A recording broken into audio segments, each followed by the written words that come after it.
Crimes क्या क्या होते हैं? सर टेलीग्राम ही क्यों प्लेटफॉर्म बन रहा है इस टाइप की एक्टिविटीज का? ऐसा जरूरी नहीं है, ऐसा व्हाट्सएप पे भी होता है, टेलीग्राम पे भी होता है, सिग्नल पे भी होता है। But I have heard maximum cases from Telegram. और मनी ट्रांसफर का भी केसेस होता है कि 1 लाख रुपए ट्रांसफर कर देते हैं आपके अकाउंट में, आप उसमें से 80,000 दे दो, 20,000 रख लो, such type of activity perform. तो ऐसा टेलीग्राम के साथ ही क्यों है? देखिए, टेलीग्राम एक कम्युनिकेशन चैनल है सिंपली, और हम सिक्योरिटी की बात करें तो Telegram, Signal, WhatsApp all have got equal level of security. Only one thing that is add on with Telegram is the username feature. There is a option जिसमें आप अपना बिना नंबर डिस्क्लोज किए हुए टेलीग्राम पे communicate कर सकते हैं, जो आपको एक एनोनिमस होने का जो चांस है वो प्रोवाइड करता है। Mainly this might be the reason this is widely popular, right. Plus कुछ फाइल्स भेजने की फ्रीडम भी है, कुछ लिमिटेड एमबी का कॉन्स्ट्रेंट है व्हाट्सएप पे जो टेलीग्राम पे नहीं। So some features are there, so it depends की what people are using, right. So what I was discussing, yes, some other crimes. Let's discuss about other crimes that are going on. Sir WhatsApp पर भी user name introduce किया जा रहा है? अभी हुआ नहीं है, इस पर भी क्वेश्चन लगा दिया गवर्नमेंट ने। करा जा सकता है, but that is not a problem for security agencies. There are ways by which it can be tracked who has done this. जी सर, इंडियन पोस्ट ने जैसे कि आप ऑनलाइन फैसिलिटी शुरू की है इन्वेस्टमेंट्स के और, तो क्या अभी आपके पास उससे रिलेटेड कोई भी केस आया है? मतलब एक जनरल मैं व्यू लेना चाह रहा हूँ। एक क्लास में बच्चे ने पूछा था। देखिए, क्या होता है कि ये केसेस तो कहीं के भी हो सकते हैं, बट स्पेसिफिकली कोई कभी इंडिया पोस्ट के नाम पे कोई फ्रॉड कर सकते हैं, कोई एसबीआई के नाम पे। So that is not a new thing, it might happen. कोई आदमी इंडिया पोस्ट जैसा ही वेबसाइट बनाएगा, इंडिया पोस्ट लखनऊ.com, और फिर फ्रॉड करना शुरू कर देगा, तो that is in the name of India post. So it can happen. Fraud किसी के नाम भी पे कभी भी हो सकता है, so that is not a thing that should be must discuss. अगले क्राइम जो मैं आपसे डिस्कस करने वाला हूं that is digital arrest. Digital arrest बहुत कॉमन क्राइम है। आप में से बहुत सारे लोग सोचते होंगे कि डिजिटल अरेस्ट का लोग शिकार कैसे हो जाते हैं। लोग कितने बेवकूफ होते होंगे कि डिजिटल अरेस्ट का शिकार हो जाते हैं, राइट। जिसके साथ कभी ऐसा क्राइम हुआ नहीं, वो जनरली ऐसे ही सोचेगा कि कैसे कोई इसका शिकार हो जाया करता होगा, राइट। मैं आपको बताता हूं इसमें कैसे क्राइम्स किए जाते हैं कि लोग इसके शिकार हो जाते हैं। Just a minute.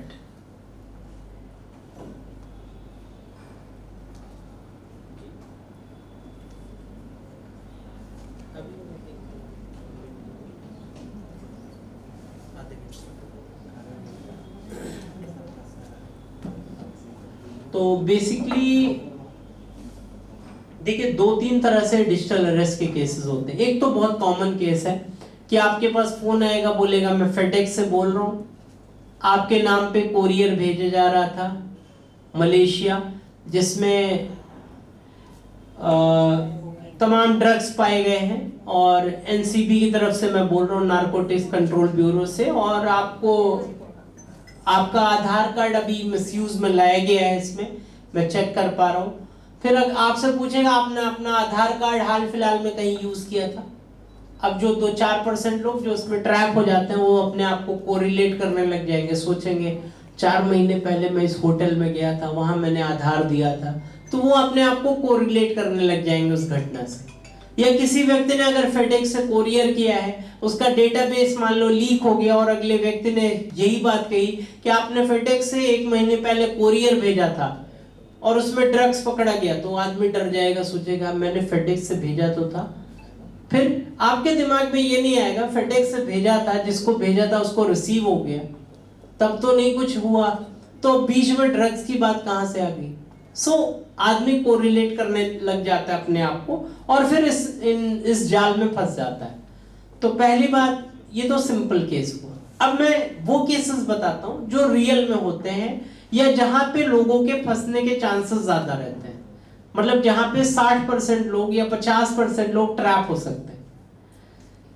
जैसे एग्जाम्पल के तौर पे, आपका शुभ नाम क्या है जी? डॉक्टर नितेश। डॉक्टर नितेश। अब जैसे नितेश जी हैं, मान लीजिए किसी व्यक्ति को नितेश जी को अपना शिकार बनाना है डिजिटल अरेस्ट का, या मुझे मान लीजिए नितेश जी को बनाना है अपना शिकार, तो क्रिमिनल सबसे पहले क्या करता है? कोई भी क्रिमिनल क्राइम कैसे करता है? पहला स्टेप क्या होता है किसी भी क्रिमिनल के क्राइम करने का? एक जनरल क्रिमिनल की बात करें, बताइए। इंफॉर्मेशन कलेक्ट करना, इंफॉर्मेशन कलेक्ट करना, एग्जैक्टली। हिंदी में इसको पुलिस की भाषा में कहते हैं रेकी करना। कोई भी क्रिमिनल सबसे पहले रेकी करता है, और हैकिंग में इसको कहते हैं इंफॉर्मेशन गैदरिंग। कोई भी साइबर क्रिमिनल क्या करता है? पहला स्टेप होता है इंफॉर्मेशन गैदरिंग। कोई भी क्रिमिनल पहला स्टेप क्या करता है? इंफॉर्मेशन गैदरिंग करता है। मान लीजिए मुझे नितेश जी को अपना शिकार बनाना है, तो मुझे नितेश जी के बारे में इंफॉर्मेशन कलेक्ट करनी होगी। इंफॉर्मेशन कैसे क्रिमिनल कलेक्ट करता है? मान लीजिए किसी क्रिमिनल को नितेश जी को टारगेट करना है, उसने एक रैंडम नंबर फेसबुक पे सर्च किया, अब उसको प्रोफाइल मिला नितेश जी का। नितेश जी ने ब्रदर, फादर, मदर सबके नाम लिख रखे। उसने देखा ब्रदर का नाम है रोहित, उसने देखा कि नितेश जी के भाई का नाम क्या है? रोहित। फिर वो रोहित की प्रोफाइल पे जाएगा, तो रोहित ने अपनी प्रोफाइल पे लिख रखा है lives in Kanpur, studies at IIT Kanpur. अब क्रिमिनल ने एक पेपर लिया, इसको कहते हैं डिक्शनरी बेस्ड अटैक। अब वो क्या करेगा? यूजर की डिक्शनरी तैयार करेगा। किसकी? नितेश जी की। उसने नाम नोट किया नितेश, इनका मोबाइल नंबर लिख लिया, इनके भाई का नाम रोहित। अब उसको रोहित से और लिख लिया IIT कानपुर में पढ़ता है, ये उसने पेपर पे नोट कर लिया। फिर अगला व्यक्ति क्या करेगा? एक मॉडल की प्रोफाइल उसकी रहेगी, उससे एक रिक्वेस्ट भेजेगा रोहित को। रोहित उस रिक्वेस्ट को एक्सेप्ट करेंगे क्योंकि मॉडल की रिक्वेस्ट आई है।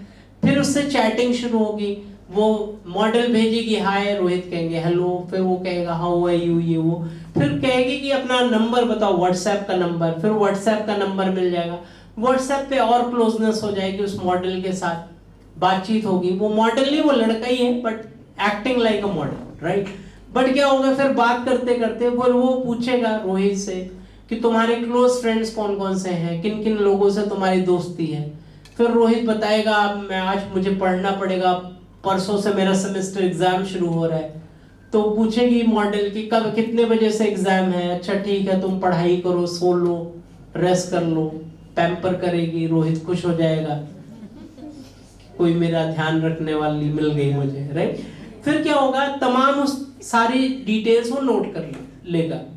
अब उसको क्या क्या इंफॉर्मेशन मिल गई कि रोहित IIT कानपुर में पढ़ता है, रोहित का फोन नंबर ये है, रोहित के 5 क्लोज फ्रेंड्स हैं, रोहित घर कहाँ पे है, कहाँ रहता है, एड्रेस क्या है उसके घर का, सब कुछ उसको पता चल गया। फिर अचानक से परसों जिस दिन रोहित का सेमेस्टर एग्जाम चल रहा है, नितेश जी के पास फोन आएगा। जैसे नितेश जी फोन उठाएंगे, अगला व्यक्ति कहेगा आप नितेश जी बोल रहे हैं, रोहित के बड़े भाई? ये कहेंगे हाँ। फिर अगला व्यक्ति कहेगा आपका भाई IIT कानपुर में पढ़ता है, सेकेंड सेमेस्टर में है? ये कहेंगे हाँ। फिर अगला व्यक्ति कहेगा आपके भाई के ये दोस्त है? ये कहेंगे हाँ। फिर कहेगा आज उसका सेमेस्टर एग्जाम था? फिर ये कहेंगे हाँ। फिर वो सिर्फ इनको जानकारी देगा। फिर कहेगा आप कृष्णा नगर में रहते हैं? तो ये कहेंगे हाँ। फिर अगला व्यक्ति कहेगा आपका भाई, मैं कानपुर पुलिस से बोल रहा हूँ, आपका भाई गैंग रेप के केस में पकड़ा गया है और उसके साथ उसके 4 दोस्त भी पकड़े गए हैं, ये सब हमारी अरेस्ट में है, आप तुरंत वीडियो कॉल पे आइए, मैं आपके भाई से बात करा रहा हूं। अब ये क्या करेंगे? ये वीडियो कॉल तुरंत अटेंड करेंगे। जैसे वीडियो कॉल अटेंड करेंगे, एक व्यक्ति पुलिस की वर्दी में दिख रहा होगा, पीछे कानपुर पुलिस का लोगो लगा हुआ, अगला व्यक्ति बैक कैमरा करके दिखाएगा, 7-8 पुलिस वाले दिख रहे होंगे जो वर्दी में होंगे। फिर उधर से आवाज आएगी अरे मत मारो। फिर अगला व्यक्ति, इनको सुनाई देगा, पीछे से आवाज आएगी मत मारो मत मारो। फिर वो कहेगा आप नितेश जी क्या करते हैं? तो आप बताएंगे मैं प्रोफेसर हूँ। तो कहेगा अरे आप तो भले आदमी, अच्छे आदमी हैं, कहाँ से आपका भाई इन चीजों में पड़ गया?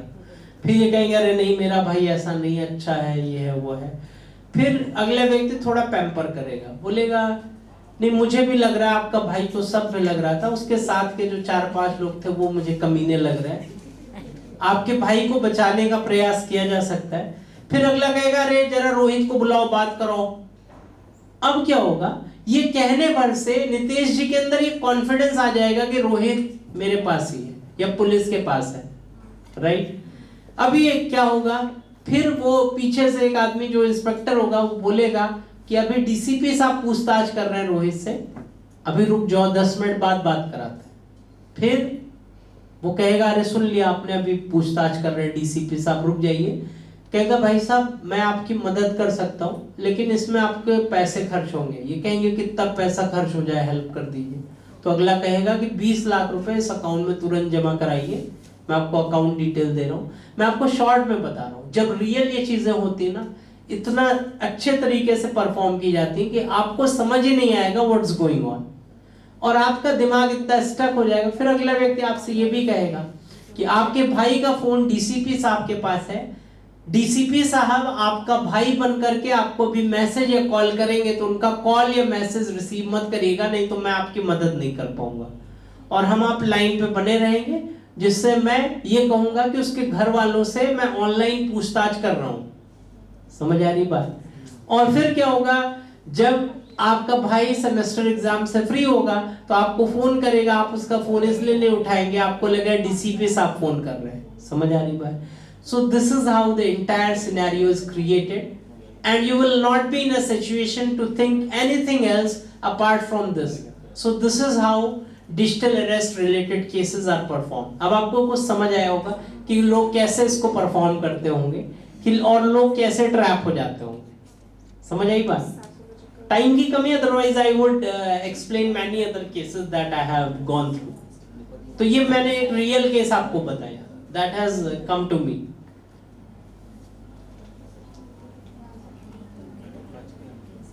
अगला case that is going on is sextortion related cases.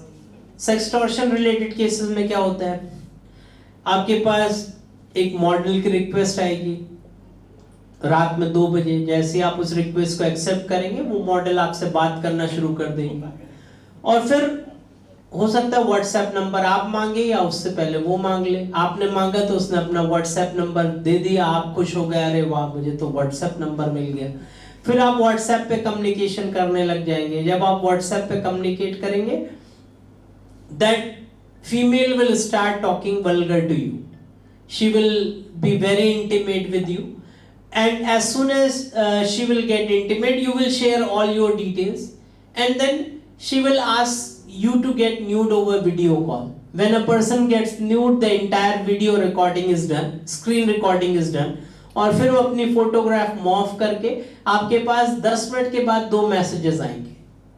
उस मैसेज में क्या लिखा होगा, पहले मैसेज में आपकी स्क्रीन रिकॉर्डिंग होगी, दूसरे मैसेज में क्या होगा, आपके फेसबुक पे जो फ्रेंड्स हैं उनमें से कुछ फ्रेंड्स के स्क्रीनशॉट होंगे जिनको भी उस मॉडल ने हाई लिख करके भेजा हुआ है। और फिर आपसे कहा जाएगा the video that has been recorded, this will be send to all your friends if you don't give me 50,000, 1 lakh, 2 lakh, 10 lakh, तो आपका ये वीडियो यहाँ पे भेज दिया जाएगा। So this is how it is done. So इस केसेस में बहुत सारे लोग ट्रैप हुए हैं पास में। इसमें अलर्ट कैसे रहना चाहिए, सबसे पहले आपको सोचना चाहिए, आज से पहले तो आप इतने खूबसूरत नहीं थे कि मॉडल आपको रिक्वेस्ट भेजती, तो अगर आज रिक्वेस्ट आ रही तो something is fishy, you need to take care of this thing. दूसरी बात, what you need to take care of, what you need to take care of, अगर कोई आपसे बहुत ज्यादा इंटीमेट हो रहा है तो ऐसी क्या खूबसूरती आपके अंदर आ गई कि आपसे इतना इंटीमेसी किसको हो जाएगी। So all these things you need to think of, these people don't think and they get victims of such cases. I have seen many cases like that. Even a few IAS officers got trapped into this. So lots of cases are there. So you need to be alert and aware. And the second thing, ये मैंने males को बताया. For females, I would like to tell, if you are into any kind of relationship, you can be in any kind of relationship, but if your partner demands any of your nude images, never ever send any such images to that person. If you are going to send these images may get leaked anywhere, because हमारे phone में रखी हुई images सिर्फ हमारी नहीं है, वो images उन सभी एप्लीकेशंस की हैं जिनको आपने गैलरी का एक्सेस दे रखा है। तो माइट बी अगर कोई भी फोटोग्राफ आपने जो शेयर करी, that is not private with anyone, that can be misused by any person or even by that person to whom you have sent. By any chance, if your relationship breaks, the same person will start blackmailing you to whom you have sent those images. So always I guide people, I talk very openly on these forums just because people are getting victims of such crimes. So you need to be very much alert and aware. Never ever share any such picture with anyone. जब आप किसी भी relationship में हैं तो भी